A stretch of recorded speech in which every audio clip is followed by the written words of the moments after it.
అండి, welcome to my channel. ఈరోజు మనం జంతికలు ఎలా చేయాలో చూద్దాం. నేను ఈరోజు కేజీ బియ్యం పిండికి కొలతలు చెప్తున్నాను. ఒకవేళ మీకు కేజీ వద్దనుకుంటే తక్కువ క్వాంటిటీలో కూడా తీసుకోవచ్చు. మీరు ఎంతైతే బియ్యం పిండి తీసుకుంటారో అంతే శనగపిండి తీసుకోవాలి.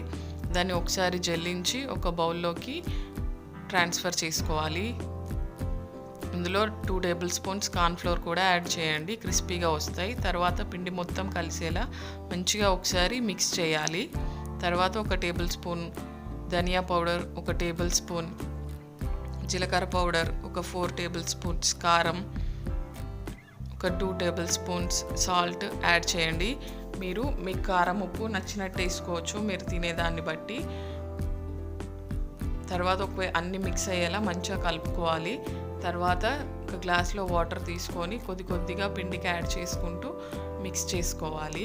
ఒకటేసారి పోయొద్దు, వాటర్ మొత్తం లూజ్గా అయిపోతుంది పిండి.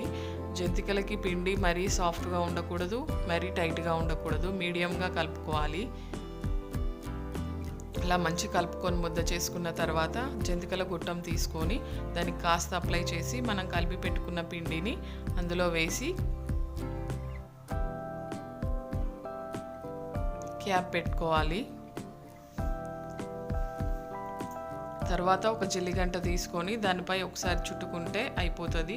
ఒకవేళ మీ దగ్గర ఇది లేదు అంటే ఒక చిన్న ప్లేట్ తీసుకొని దానిపైన కూడా చుట్టుకొని అందులో వేసుకోవచ్చు.